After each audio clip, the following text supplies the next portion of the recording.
approach the court reporter? Yes.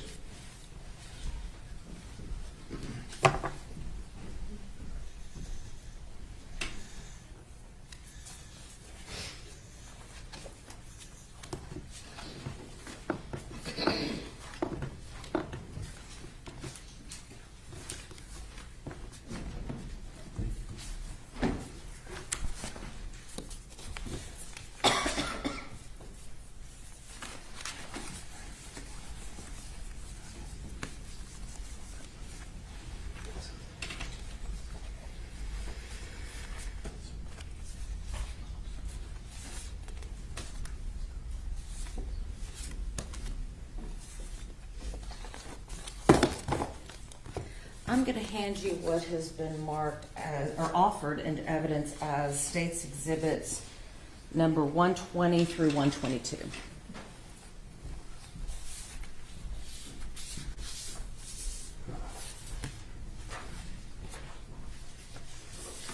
Did you take these items, or did you process these items and collect them as evidence in this case? No, ma'am. Let me refer to my report, please, if you don't mind. Okay.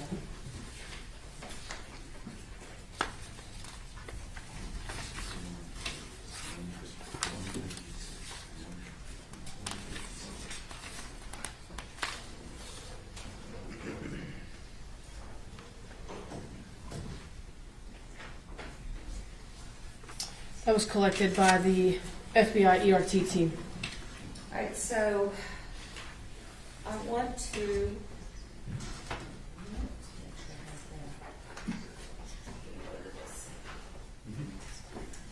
Now, Your Honor? Yes, ma'am.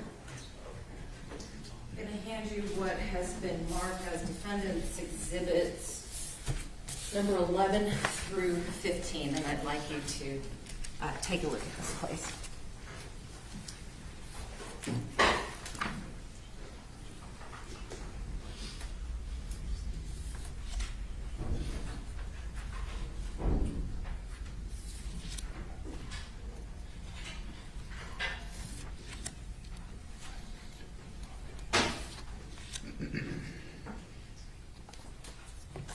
Now, on defense exhibit number 11, does your name appear on that as receiving this evidence or having anything to do with the evidence that was included in this?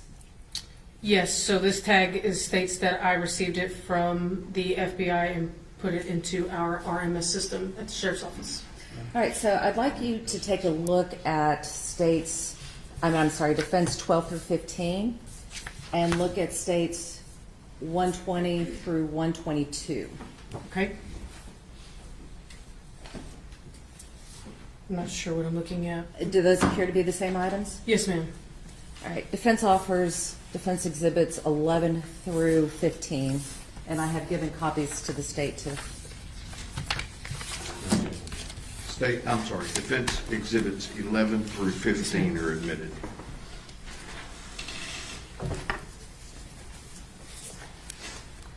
May I publish, Your Honor? Yes.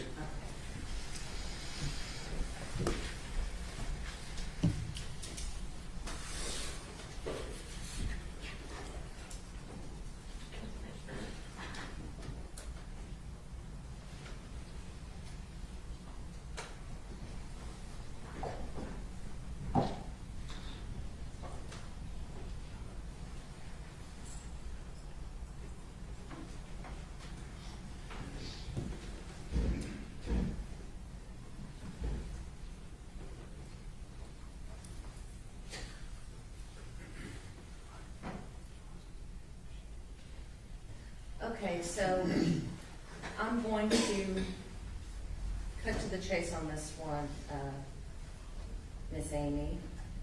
When we are looking at,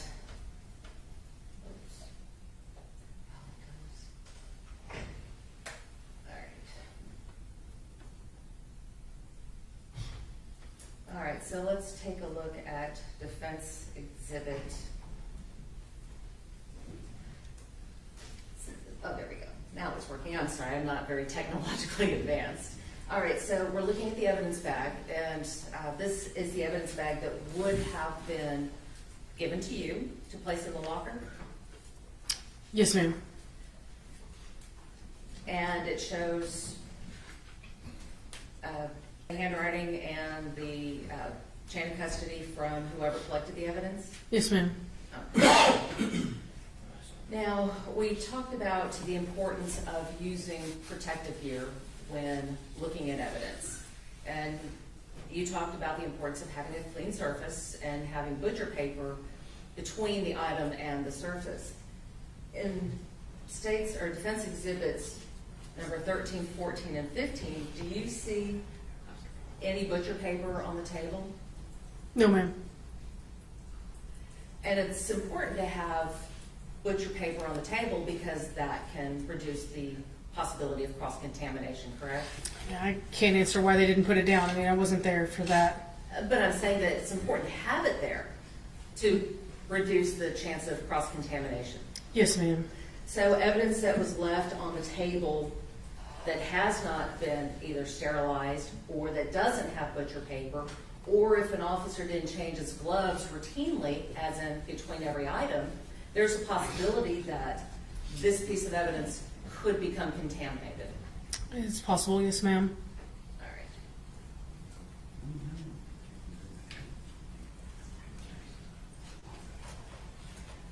I'm going to hand you what has been marked as defense exhibits 23 through 28. That right, Ron? Yes.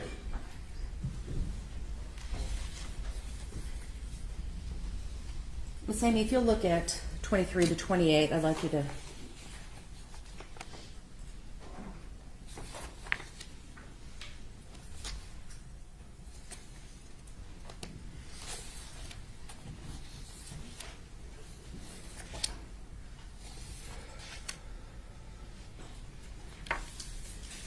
Do you recognize 23 to 28? Yes, ma'am. We'll offer defense 23 to 28. You haven't seen? I have given you copies of all of them that we were. No, you haven't. Oh, I'm sorry.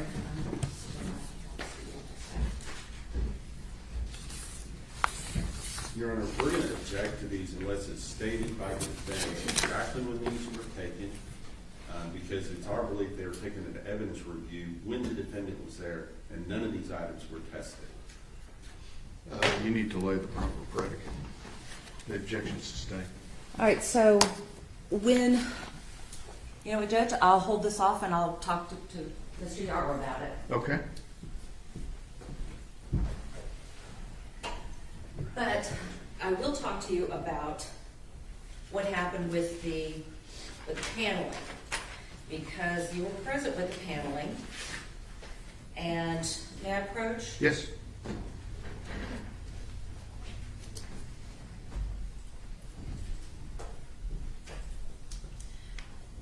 I'm going to hand you what's been marked as defense exhibits 29 and 30.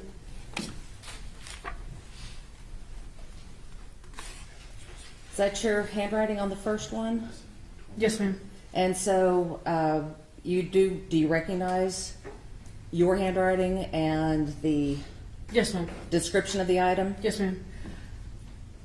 When you package something and when you store evidence, you would agree with me that it's important to store it in such a way that it does not become destroyed or tampered with or any way changed. That's correct. And so when you store something, you want to make sure that it's not in any water, not in any other liquid, because that could cause contamination, correct? Sure. I want you to look at defense exhibit number 30. Mm-hmm. That sneaks, I'm sorry. Your Honor, I'm going to offer, or do you recognize state's exhibit number, or defense exhibit number 30? I don't. Okay.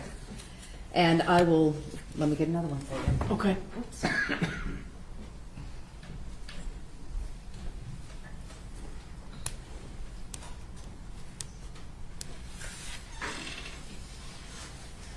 When you processed the van, was it just you or who else was involved? Sergeant Brett Yaro.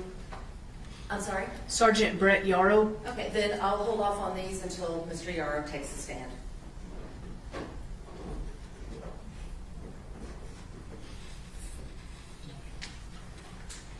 Miss Amey, the last thing that I really want to talk to you about is your disciplinary action that you had with the Weiss County Sheriffs. You had been accused of not telling the truth to your superior officer about who had taken those photos, right? Yes, ma'am. And so you had received a complaint, and that was just one of the incidents that was listed, right? The complaint about the pictures? Yes. That was the only. If we're gonna go outside the court's ruling on this. Well, let me see where we're going. Go ahead. So as a part of your complaint, you were accused of violating rule of conduct regarding truthfulness, correct? That's correct. You were given the opportunity to provide a response to that complaint, right? That's correct. After you provided the response, you had a chance to sit down with your captain at the time, is that right? Yeah, I believe so. Yes, ma'am. I'm not for sure. And then after you met with that captain, you were given the opportunity to revise your response regarding the truthfulness, correct? That's correct. You revised that response, right? Yes, ma'am. And you admitted during the revised response that you had in fact not been truthful. Yes, ma'am.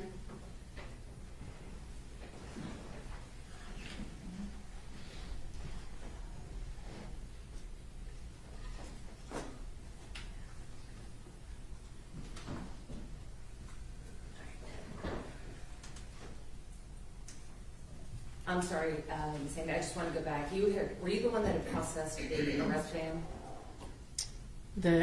I assisted the FBI. I did not physically process it. No, Okay. ma'am. Did you take any items from the arrest van into custody?